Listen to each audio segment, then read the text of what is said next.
Welcome to the DOGE Diaries, diving deep into government efficiency.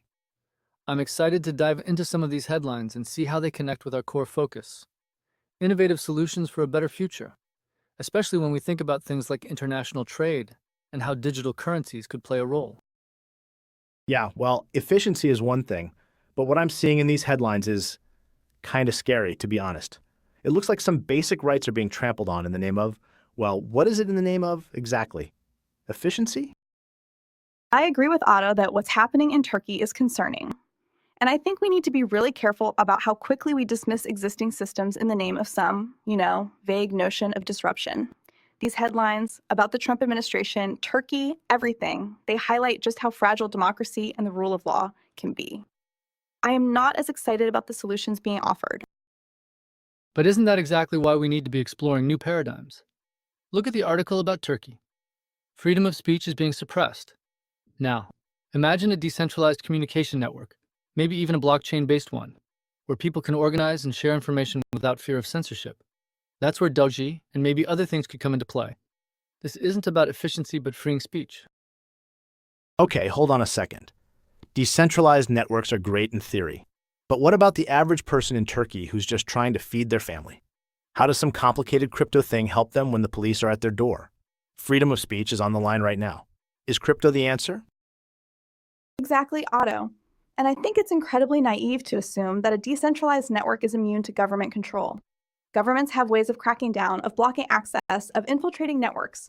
And frankly, the average person doesn't have the technical skills to navigate those kinds of challenges. Yes, and I completely understand the immediate concerns about safety and access. But think longer term. If DOGE or something like it becomes widely adopted and used in international trade, it creates a parallel system.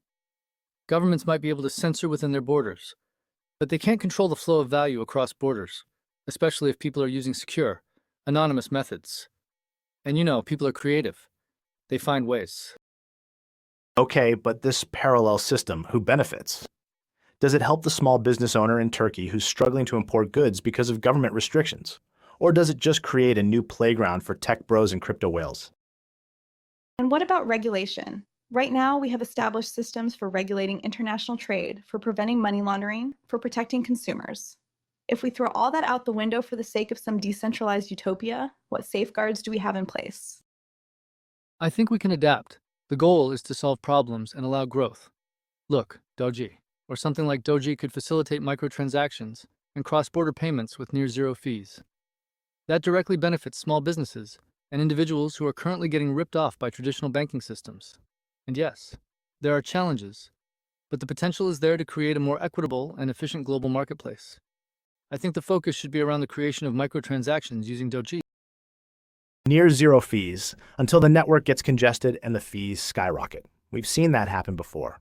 And what about volatility? If DOGE's value swings wildly, how can businesses rely on it for international trade? And let's be honest, most of the hype around DOGE is driven by speculation, not by actual utility. It's a meme coin. It's fun, maybe, but it's hardly a stable foundation for international finance.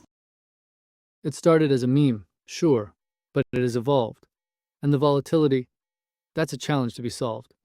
But look at what's happening with these government-mandated digital currencies, CBDCs, that are being talked about. They centralize control. They give governments even more power over our finances. DOGE, at least, offers a counterpoint to that, a decentralized alternative. What can we do when Trump is able to fire the people at the FTC? Think of the potential of a new digital system to protect average people and not allow for the power the administration currently holds.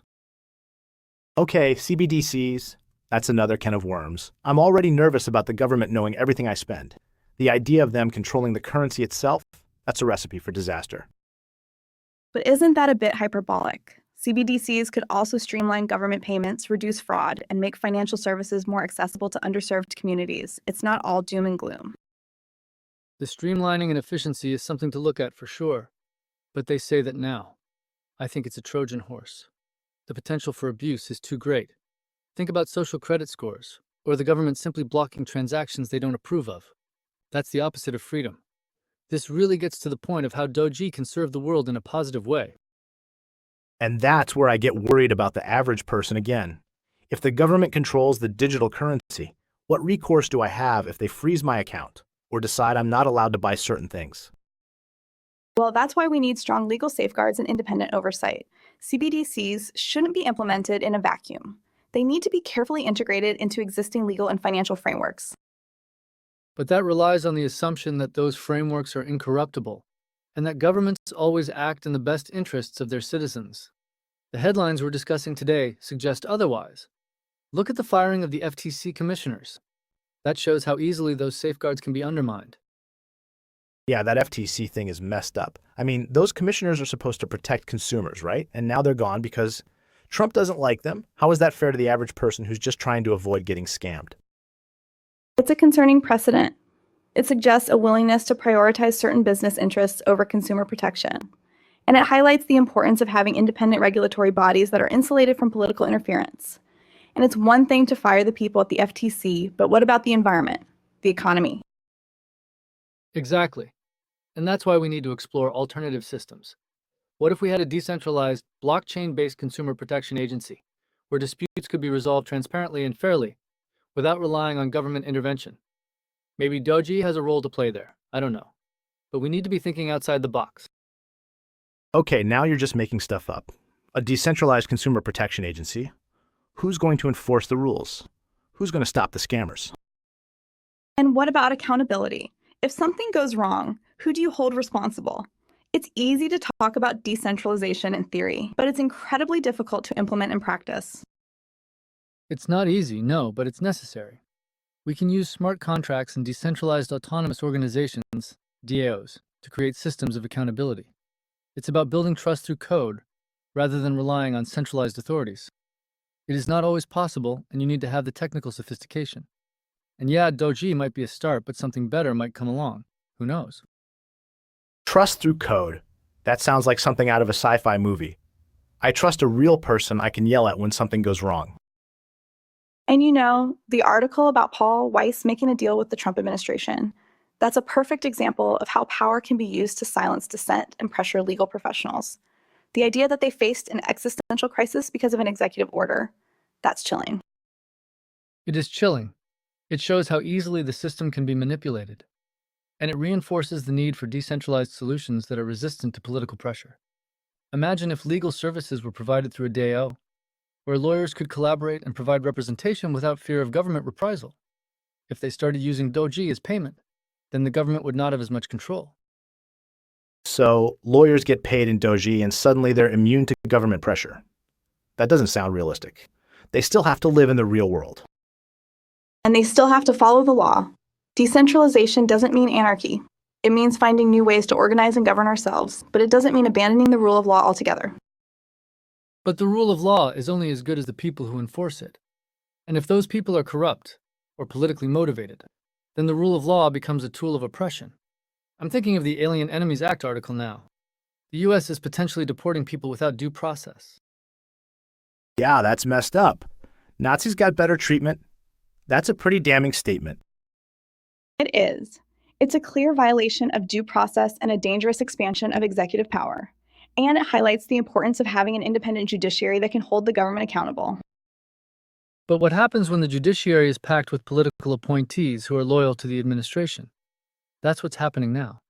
This goes back to the DOGE argument of how freedom can exist in a decentralized world. These DOGE solutions need to be considered with thought and intent. So, what's the answer? Throw out the whole system and start over with DOGE and DAOs.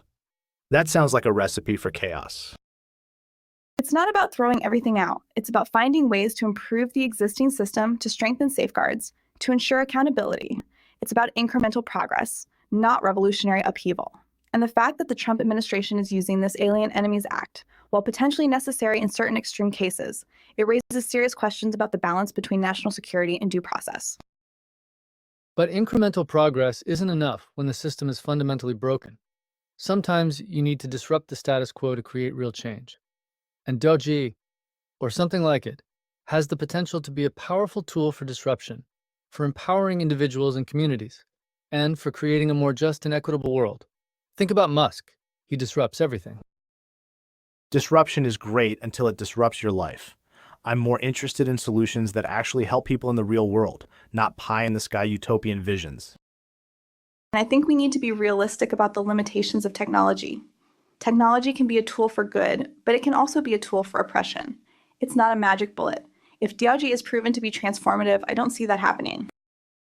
I hear you, but I'm still worried about the practical implications. How will all this affect my taxes? Will I be able to afford groceries? Will my kids get a good education? Those are the things that matter to me and my neighbors. And those are legitimate concerns. We need to be asking those questions. We need to be holding our leaders accountable. And we need to be working together to create a future that benefits everyone, not just a select few. Absolutely. And that's what this is all about: exploring new possibilities, challenging assumptions, and striving for a better future for all, even if it means taking a few risks and embracing some seemingly impractical ideas along the way. Well, I hope you're right. I'm still skeptical, but I'm willing to listen. Just don't expect me to buy into the DOGE utopia just yet. Agreed. Let's focus on concrete solutions, on strengthening existing systems, and on protecting the rights and freedoms of all citizens. Incremental, impactful improvements are the goal. Sounds good. And I'm glad we had this conversation. It's important to have these debates, to challenge each other, and to keep pushing for a better world, even if we disagree on the best path forward. Thanks for joining us on the DOGE Diaries.